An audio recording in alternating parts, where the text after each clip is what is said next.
محمود درویش کی طرح محبت اور انقلاب کو ایک ہی تعویذ میں پرو کر پنجے اردو کو مروڑ ڈالا تھا۔ بس مجھے تجھ سے ایک گلہ ہے، ساری عمر کی دوستی کو یوں بے خبری کے حوالے کرتے ہوئے تجھے کوئی بھی یار غار یاد نہیں آیا، کسی رخ ناز سے راز و نیاز نہیں کیا۔ یہ تو تیری زندگی کا چلن نہیں تھا، تو ایک خسرو مہکشاں تھا۔ بقول فیض خم و ساغر اداس ہیں، تو اس طرح میخانہ چھوڑنے والا نہیں تھا۔ تجھے تو کبھی موت کی تلاش نہیں تھی، تو پھر یہ سفر کس لیے اور کیوں؟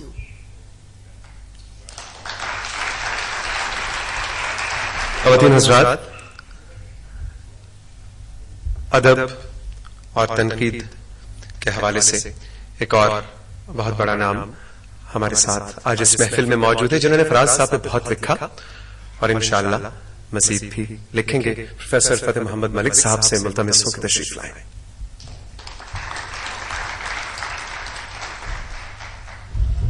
خواتین و حضرات، میں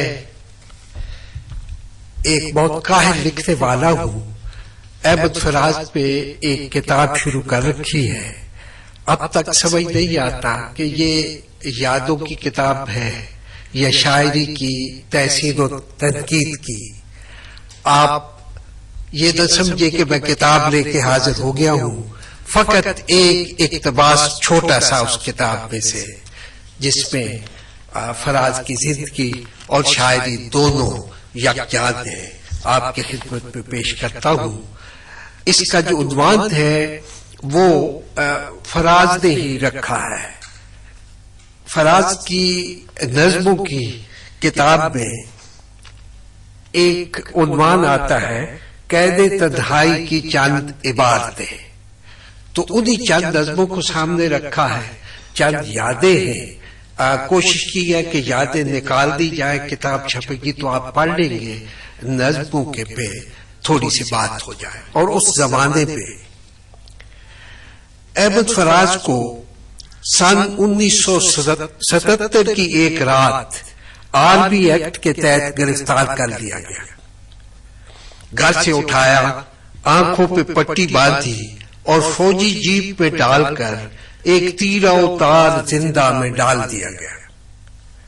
صبح جو شخص ناشتہ دینے آیا وہ مارے حیرت سے چلا اٹھا، آپ تو احمد فراز ہیں، ہمیں تو یہ بتایا گیا تھا کہ ایک خطرناک انڈین ایجنٹ مانسر کیمپ کے اس عقوبت خانے میں لایا جا رہا، مگر آپ تو احمد فراز ہیں۔ آند کی آند یہ خبر نگران افسروں تک پہنچی، وہ دوڑے دوڑے آئے اور کچھ سمجھ نہ پائے کہ یہ کیا ماجرا ہے۔ سپاہی سے لے کر افسران اعلیٰ تک ان سب لوگوں نے ستمبر 65 کی پاک بھارت جنگ کے دوران رضویہ شاعری کے محاذ پر احمد فراز کو داد شجاعت دیتے دیکھ اور سن کر اپنے سینوں میں ناموس وطن پر کٹ مرنے کا جذبہ موج زن پایا تھا۔ ہر چند انہیں یہ معلوم نہیں تھا کہ اپنے زمانہ طالب علمی میں احمد فراز جنگ آزادی کشمیر کے محاذ پر جا پہنچے تھے، تاہم وہ جنگ ستمبر کے دوران اپنے جذباتی اور روحانی تجربات سے پھوٹنے والی عقل سے کام لیتے ہوئے سراپا عقیدت و احترام ہو کر رہ گئے۔ مانسر کیمپ کے زنداں پر مامور عملے کے ارکان یہ سمجھنے سے قاصر تھے کہ احمد فراز کے سے وطن پرست شاعر کو خطرناک انڈین ایجنٹ کیوں قرار دیا گیا۔ ہماری ادبی دنیا کو بھی بس اتنا ہی معلوم ہے کہ یہ سزا ایک نظم کی پاداش میں دی گئی تھی۔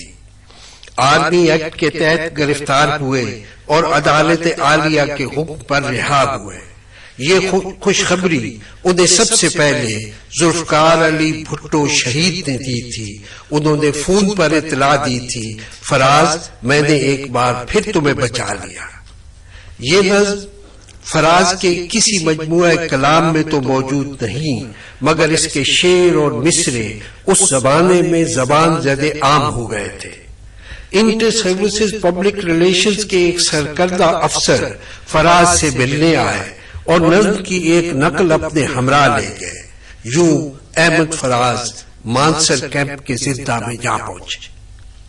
میں اس زمانے کو یاد کرتا ہوں تو مجھے غالب یاد آتے جو بظاہر اپنی بزم ناو دوش میں بے خودی کی کیفیت میں داد عیش دیتے رہنے کے خوگر تھے، مگر فی الحقیقت ان کی بے خودی ہوشیاری اور آگہی کی روشن مثال تھی۔ احمد فراز بھی سیاست اور سیاسی کرداروں کی سمت و رفتار اور آغاز و انجام پر گہری نظر رکھتے تھے۔ ان کا اصل جرم یہ تھا کہ انہوں نے ذوالفقار علی بھٹو شہید کے دور اقتدار کے آخری ایام میں سیاسی اقتدار کے ایوانوں کی جانب جنرل ضیاء الحق کے قدموں کی آہٹ سب سے پہلے سن لی تھی، اور ایک فوجی جرنیل کے سیاسی عزائم کی مذمت میں اپنی شاعری کو بطور ہتھیار استعمال کیا تھا۔ اس کے جواب میں فوجی جرنیل نے آرمی ایکٹ کا استعمال کیا اور یوں فراز کی شاعری میں قید تنہائی کی چند عبارتیں وجود میں آئیں۔ نظم پہلی آواز میں زندہ میں پہلی رات کا تجربہ شاعری بن گیا ہے۔ اتنا سناٹا کہ جیسے ہو سکوت صحرا، ایسی تاریکی کی آنکھوں نے دہائی دی ہے۔ جانے زندہ سے ادھر کون سے منظر ہوں گے، مجھ کو دیوار ہی دیوار دکھائی دی ہے۔ دور ایک فاختہ بولی ہے بہت دور کہیں، پہلی آواز محبت کی سنائی دی ہے۔ نہیں معلوم یہ فاختہ زندانوں کے گرد و پیش کے جنگل سے بولی ہے کہ فراز کی روح نے فاختہ بن کر جبر و استبداد کے اندھیروں کا مقابلہ کرنے کے لیے نئی قوت بخشی ہے۔ اندھی نفرت کے مقابلے میں محبت کی اس قوت کی اہمیت درج ذیل اشعار میں بیان کی گئی کیفیات سے عیاں ہے۔ قفس پہ روزن و دیوار و زخم در نہیں لیکن، قفس پہ روزن دیوار و زخم در نہیں لیکن، نوائے طائران آشیاں گم کردہ آتی ہے۔ چار سو ایک فصیل بے در ہے، چار سو ایک فصیل بے در ہے، چار جانب حصار بے انداز، نیند کے طائران بے پرواہ، شاخ بزگاں سے کر گئے پرواز۔ ایسی ویرانیوں سے گھبرا کر جب اٹھاتا ہوں تیری یاد کا ساز، توڑ دیتی ہے سلسلے سارے پہرہ داروں کی بدنما آواز۔ احمد فراز نے قید تنہائی کی دہشت اور اذیت کا جس حوصلہ مندی اور ثابت قدمی سے مقابلہ کیا، اس کا عکس اس زمانے کی ایک طویل نظم ندیم آنکھیں ندیم چہرہ میں جلوہ گر ہے۔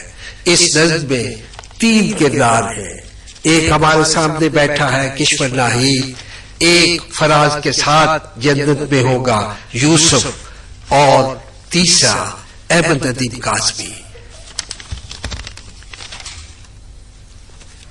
یہ چاہتا ہے اس نظم کے 2-1 بار طویل نظم میں سنا دوں۔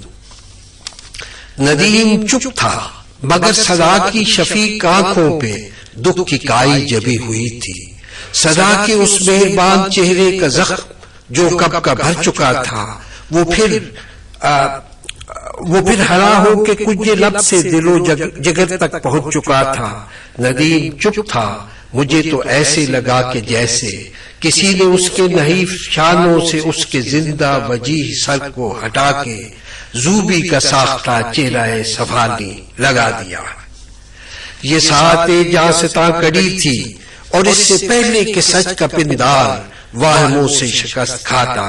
ندیم کی مہربان آنکھیں، ندیم کے دل نواز لب کچھ سے کہہ رہے تھے، فراز ہم تم تو وہ ہیں جن کے نصیب میں زندگی کی ساری اذیتیں ہیں، کہ جس مسافت پہ ہم چلے ہیں وہ حرف حق کی مجاہدت ہے۔